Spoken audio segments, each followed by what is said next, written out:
அனைவருக்கும் வணக்கம் தோழர்களே. எல்லோரும் எப்படி இருக்கீங்க? ரொம்ப மகிழ்ச்சியாக இருப்பீங்க அப்படின்னு நினைக்கிறேன். இன்றைக்கி பார்த்தீங்க அப்படின்னா ஜாகிரஃபியில் ஜனவரி 2024 ஸ்டில் நான் லாஸ்ட் எக்ஸாம்ஸ் வரைக்கும் எந்த மாதிரி ஜாகிரஃபி கொஷின்ஸ் கேட்டிருக்காங்க அப்படின்னு சொல்லி பார்க்கலாம். வாங்க வீடியோக்குள்ளே போகலாம். கீழ்கண்டவற்றில் நீர் போக்குவரத்து செழித்து காணப்படாத மாநிலம் இது. நீர் போக்குவரத்து செழித்து காணப்படாத மாநிலம் ராஜஸ்தான். இந்தியாவில் எந்த வகையான மனித இனத்திற்கு தடித்த உதடுகள் காணப்படுகிறது அப்படின்னா புரோட்டோ ஆஸ்ட்ரலாய்டு. பிலாஸ்பூர் தேஷ்மண்டல் ரயில்வேவின் தலைமையகம் அப்படின்னா தென்கிழக்கு மத்திய ரயில்வேவின் தலைமையகம். ரயில்வே மண்டலங்கள் மொத்தம் எத்தனை அப்படின்னு சொல்லிட்டு உங்களுக்கு தெரிஞ்சால் கீழே கமெண்ட் பண்ணுங்கள். ஹேமடைட் தாதுவின் நிறம் சிகப்பு நிறம். கங்கை நதியின் மொத்த நீளம் அதன் மூலத்திலிருந்து அதன் வாய் வரை 2525 கிலோமீட்டர். புலம்பெயர்ந்தோர் பதிவில் முன்னிலை வகிக்கும் மாவட்டம் எது அப்படின்னு சொல்லி பார்த்தோம் அப்படின்னா சென்னை.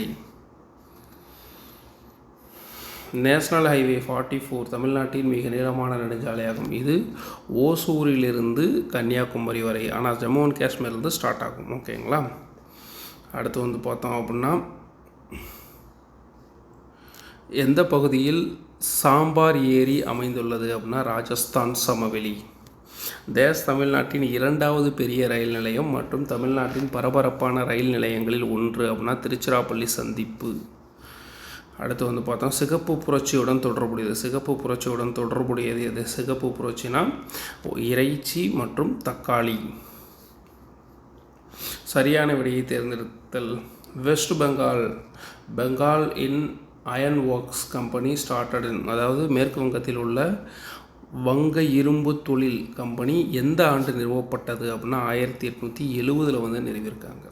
கீழ்கண்ட தொடர்களில் எது சரியான விடையை தேர்ந்தெடுக்க. தமிழ்நாட்டில் மக்கள் தொகை அடர்த்தி குறைவாக உள்ள மாவட்டம் அப்படின்னா நீலகிரி தான்.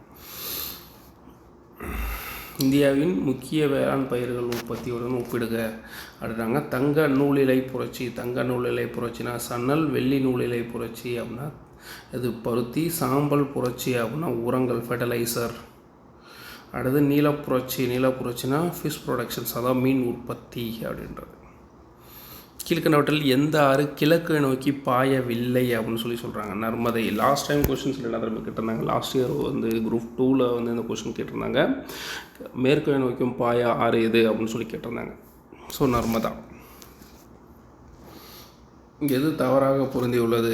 ஆறு மற்றும் துணையாறு. ஓகேங்களா. காவேரி அப்படின்றது துங்கபத்திரா, பாலாறு அப்படின்றது துணையாறு அப்படின்னு சொல்லி போட்டிருக்காங்க. காவேரி பாலாறுன்றது எங்கே தொடங்குது? ஆந்திராவில் தொடங்கி கர்நாடகா போய் திரும்ப தமிழ்நாடு வழியாக இது இப்படி போய் ஜாயின் ஆகுது. காவேரி எங்கே? சேலம் மாவட்டம், கரூர் அந்த சைடு போகுது. ஸோ அதனால் அதுக்கு சம்மந்தமே கிடையாது. இதே தெரிஞ்சிருக்கலாம். காவேரி அப்படின்றது தவறான ஆன்சர். உலகில் தேச இடங்களில் உயிரினப்பன்மை தகுதி வளமைகள் கருதப்படுகிறது. உலகில் 34 இடங்கள் உயிரினப்பன்மை தகுதி வளமை மையங்களாக கருதப்படுகிறது. ஹாட்ஸ்பாட் அப்படின்னு சொல்லுவாங்களா, அது மாதிரி 34. கீழ்கண்டவற்றில் சரியாக பொறுத்துக. இன்சாட் அப்படின்னா என்னது? இன்சாட் அப்படின்னா நகரமயமாதல். புறநகர் பரவல் அப்படின்றது செயற்கைக்கோள். கொங்கண ரயில்வே அப்படின்றது 1960 ஸ்டார்ட் பண்ணியிருக்காங்க. ஸோ இதெல்லாம் தனியாக கூட கொஸ்டின் கேட்கறதுக்கான வாய்ப்பு இருக்குது. கொங்கண ரயில்வே உருவாக்கப்பட்ட ஆண்டு 1962. எல்லைப்புறச்சாலை நிறுவனம் எங்கே அமைச்சிருக்காங்க அப்படின்னா மும்பையில் அமைச்சிருக்காங்க. அடுத்து கூற்று 1 பாருங்கள். இந்தியாவில் முதல் மக்கள் தொகை கணக்கெடுப்பு 1872 தொடங்கப்பட்டது. அடுத்து 2வது பாருங்கள். ஆனால் முழுமையான முதல் மக்கள் தொகை கணக்கெடுப்பு 1881 மேற்கொள்ளப்பட்டது அப்படின்னு சொல்கிறாங்க. ஸோ ரெண்டுமே ஏ மற்றும் ஆர் ரெண்டுமே சரிதான். ஆர் ஏவுக்கான சரியான பதிலாகும். ஸோ அப்போ முதல் மக்கள் தொகை கணக்கெடுப்பு மேற்கொள்ளப்பட்ட ஆண்டு இந்தியாவில் 1872. ஆனால் முழுமையான முதல் மக்கள் தொகை கணக்கெடுப்பு மேற்கொள்ளப்பட்ட ஆண்டு 1881.